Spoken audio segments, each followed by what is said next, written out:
folks, Professor K here, and it's time for padding and positioning. So we're finally to the point in our mobile mockup where we're starting to really tie down padding and positioning and getting everything in the right place. And I'm going to start by changing the position of this recipe for disaster headline. So the first thing I'm going to do is decide how I want to select it. And in this case, because I only want this to apply to this one little piece, I'm going to use a class selector. Recipe intro title. Just copy that and paste this in my CSS. Now, as far as ordering goes in my CSS, I like to go from like real general to real specific, and then in order of top down on the page. So H2 is really general, this recipe card is really general, that's being used in multiple places. And then ingredients is next. So I've got, and that's really specific. So I'm gonna put my recipe intro title here because that comes before my ingredients and it's the same level of specificity in my CSS. All right, so what can I do here? What are my options?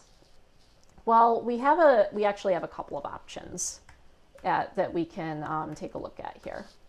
And I'm just gonna open popcode here and demonstrate them real quick with a div/div and then a span inside text /span. I'm going to write some real simple CSS in here. So on my div, I'm going to have a margin of 100 pixels. I'm going to put on a background so it's a little easier for you to see. Background gray. Cool. So margin is the space around the outside. Let's actually make that 50 pixels. And then I want some padding, some space on the inside too. So that's padding, and we're just gonna make that the same amount, 50 pixels. Cool, so 50 pixels of space around each. And then let's take a look at our span.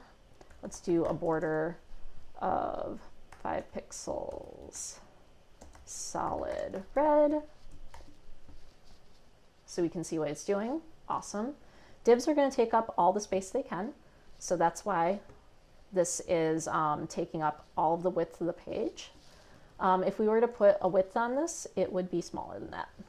So the reason why the span does not take up the full width is because it's a different type of display. It's display inline instead of display block by default. So how could we change that? We could change the display property to block, and now you can see it takes up as much space as it can. So just some things to note there. All right, so what do we want to do here? We want to learn more about positioning. So positioning is going to do things like take an item out of the flow. And to demonstrate this, I'm also going to put a border of 5 pixels, solid, and blue here, just so we can see. Okay, so I'm just going to do some real quick demos here. Position, static. Static does nothing because that's the default. This is position static. With position static, the content stays wherever it naturally falls in the CSS. You also have a couple of other options here. I'm actually going to use my web inspector to show you these, just so that you can see what the values are. So here are all the possible values. Let's just arrow through them. Here's absolute. Huh, what happened there?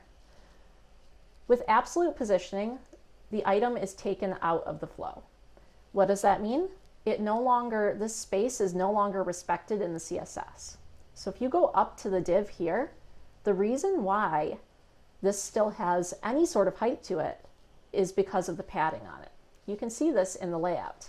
It's actually got a height of 0, and that's because we've absolutely positioned this, and that means there's no height on it. The div doesn't care about this. So if we went and we took the padding off of here, that would actually completely get rid of this text. All right, so actually, you know what, just to make this a little bit clearer here, instead of having a padding on this, I'm going to have a margin on my span. So this is gonna like have the same visual effect, but it's a little bit different because now our space is around the span. So same visual effect, but now with the span, see that yellow? The margin is around it and the div has no padding. So that's kind of like, you can use some tricky ways to change this sort of relationship. All right, so we were going through the different positioning. Absolute means that the parent div will not respect the space anymore. Fixed does the same thing. All right, fine. So what's the difference between absolute and fixed? Well, we need the page to be a little taller for this, or the stuff to be a little taller. We need to like kind of have something we can scroll with. All right, let's show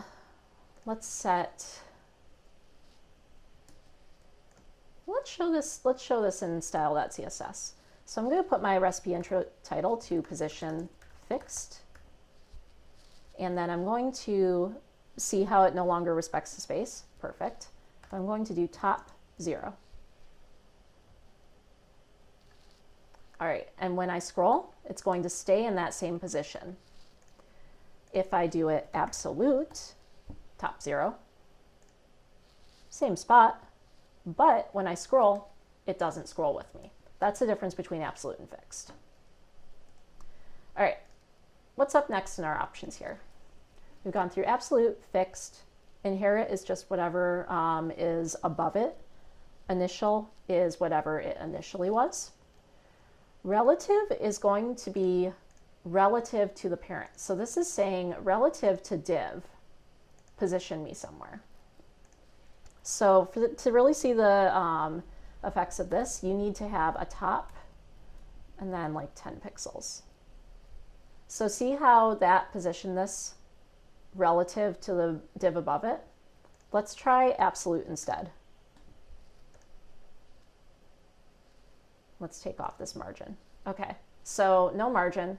The text is now positioned absolutely and top 10 pixels. If it's relative, it's 10 pixels from the div.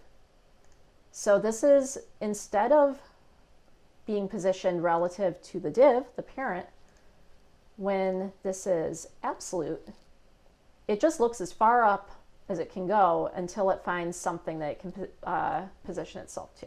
And in this case, it's the body. Now, if you wanted, you could say position relative here, and you would get the same sort of behavior as with a position relative here, but you would get things respecting each other. So whether or not something is positioned relatively is really important, actually. So let's just demonstrate that again. This is absolute. Here we have a div. If it's position relative, the absolutely positioned div is going to position itself 10 pixels from the top of this div. If this position relative isn't here, if we uncheck it, now it's 10 pixels to the next nearest parent that has a position relative on it. So in that case, that happens to be nothing, so it's just the root of the HTML. That's why it moves. So this position relative is really important. If you can't get something to position close to or with a relationship to a certain element, try adding this position relative. All right, let's see what else we've got here. The final one that's really helpful to have is sticky. So sticky is, like fixed, really hard to demonstrate without actually having something scrollable. So let's just put it in here, position sticky. So see how with sticky, even with the top 0, this still stays where it originally was. When you scroll, once it hits the top, then it gets that fixed positioning. So this actually requires a couple properties to work properly. See how it's like kind of stopping at the end of there? You actually need a couple more things to work for this to work totally properly. But the idea is that this is for things like sticky navigation, when you want things to stick to the top of the page. So that's an overview of all of your positioning options. I'm going to pause here, let you kind of take a break, absorb all those. And then I'm going to show you how I actually apply these to your favorite recipe assignment. I'll see you in just a moment.